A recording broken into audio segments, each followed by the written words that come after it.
Battle of Pelekanon, how the Ottomans outplayed an empire. What happens when an emperor with a wounded ego decides to charge uphill into a rainstorm of arrows? Why did the mighty Byzantine Empire, once the crown jewel of Christendom, get outmaneuvered by a rising power that didn't even have a navy? And how did a single battle on a dusty Anatolian hillside become the moment the Ottomans whispered, "We're coming for Constantinople"?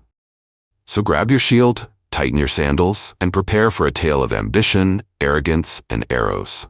Because once you enter Pelekanon, you won't leave unchanged.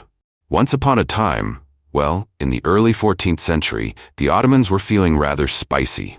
Having snatched the city of Bursa from the Byzantines in 1326, their new leader Orhan wasn't content with just a trophy city.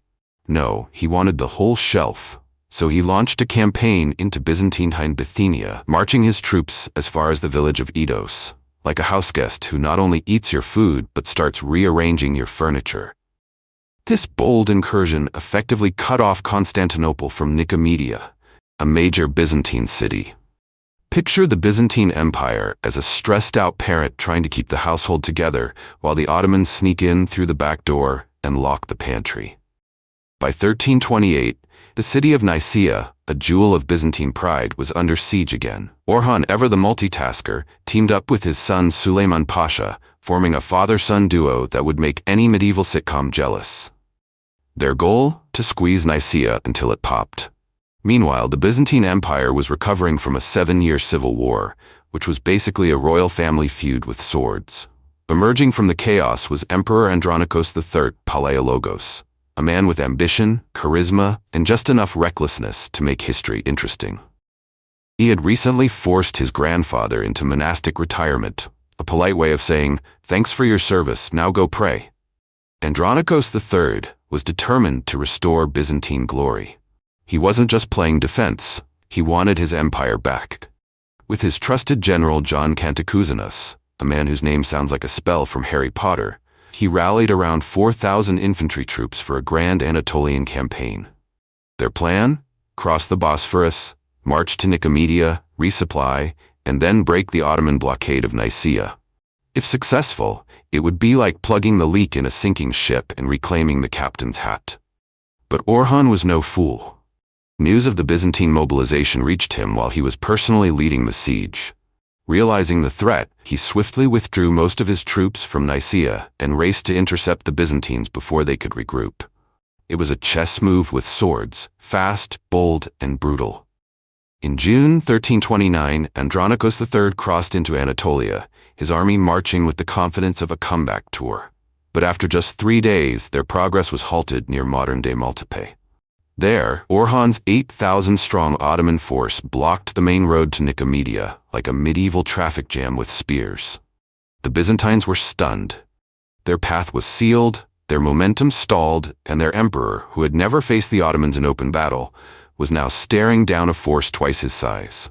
The Battle of Pelekanon was about to begin, and with it, the fate of Nicaea and the future of Byzantine authority in Anatolia. Now pause for a sec. Welcome to the wild frontier of creativity. We don't follow trends. We are a community. Go to the comment section, drop a comment on your favorite scene of this story. Also, smash that subscribe button and ring the bell to never miss a masterpiece. The sun rose over the Gulf of Nicomedia like a smug spectator, ready to witness one of the most awkward military decisions in Byzantine history. On one side of the valley, perched like hawks on a high hill, were Orhan's Ottoman forces, 8,000 strong, well-fed, and probably sipping goat milk. On the other side, Emperor Andronikos III, with his 4,000 weary Byzantine troops, stared up at the hill like a man who'd just realized his GPS led him into a trap. The odds? Not great. The terrain? Worse. The emperor's confidence? Unshaken. Because on June 10th, Andronikos III decided to do what every bold but slightly overconfident commander does.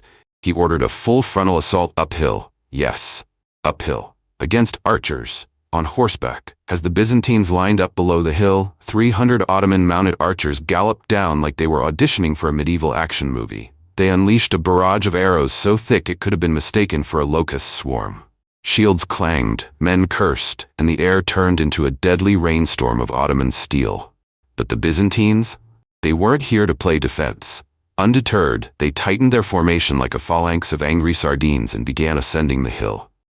It was slow, brutal, and probably involved a lot of yelling in Greek. And then, plot twist, they repelled 2 waves of Ottoman assaults. The Ottomans, stunned by the uphill audacity, were driven back down the hill. For a moment, it looked like Andronikos might pull off a miracle. The Byzantines cheered, the hill trembled. Even the goats watching from nearby cliffs were impressed. But as the sun dipped below the horizon, the battle refused to end. The Ottomans, like caffeinated hornets, kept charging down the hill, wave after wave. The Byzantines, exhausted and battered, held their ground, but their strength was waning. Andronikos, realizing this wasn't going to be a Rocky-style comeback, ordered an orderly withdrawal to camp. The plan? Regroup, sleep off the trauma, and retreat to Constantinople in the morning with dignity intact. Unfortunately, Orhan had other plans. His cavalry had sneakily flanked the rear of the Byzantine army, waiting like wolves for the perfect moment. As the Byzantines trudged back, the Ottomans launched a sudden charge, slicing into the imperial bodyguards like a hot knife through Byzantine butter. In the chaos, Emperor Andronikos III was wounded. Not fatally, but enough to cause panic. Rumors spread like wildfire. The emperor is dead. Soldiers froze. Others fled. Cohesion crumbled like stale bread. Andronikos was stretchered off the battlefield, his entourage trailing behind like a royal funeral procession. The remaining Byzantine troops, now leaderless and demoralized, scattered across the plain, their dreams of reclaiming Bithynia dissolving into the Anatolian dust. By dawn, the battlefield was silent. The Ottomans stood victorious. The Byzantines were gone. And the hill, once a symbol of imperial ambition, was now a monument to tactical misjudgment. The Battle of Pelekanon didn't just mark a defeat. It marked the end of Byzantine attempts to reclaim Anatolia.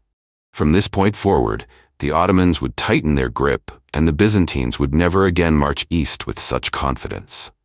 As the Byzantine army scattered like startled pigeons across the plains below Maltepe, the Ottoman Akunja horsemen, lightning-fast raiders with a taste for chaos, descended like a storm.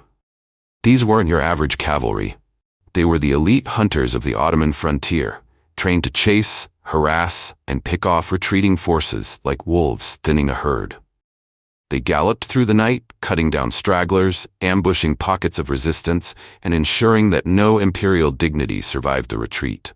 The Byzantines, already shaken by the emperor's injury and the collapse of their formation, were now being hunted. By dawn, the Battle of Pelekanon was over. The Ottomans stood victorious. The Byzantines, they limped back to Constantinople, dragging their wounded pride behind them. This wasn't just a battlefield loss, it was a strategic gut punch. The Byzantines had hoped to relieve the siege of Nicaea, reclaim lost territory, and prove that they still had teeth. Instead, they got arrows, wounds, and a lesson in Ottoman efficiency. The defeat shattered morale, exposed military weaknesses, and sent a clear message.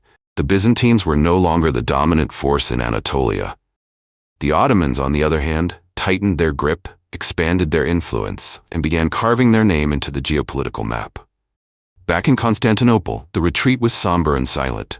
Emperor Andronikos III, wounded and humiliated, was stretchered in like a fallen gladiator. The streets whispered, the nobles frowned, the people doubted. Rumors of imperial weakness spread faster than plague.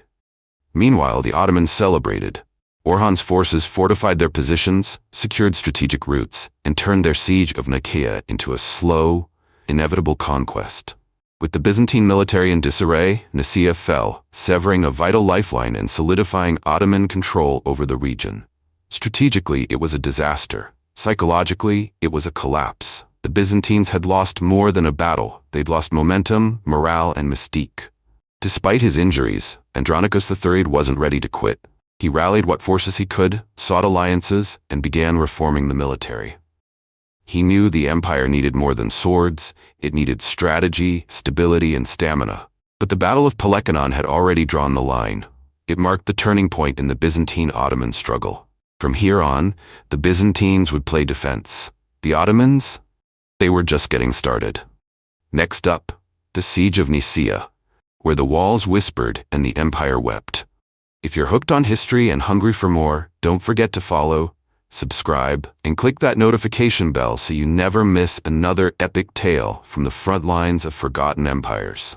The past is calling, and it's louder than ever.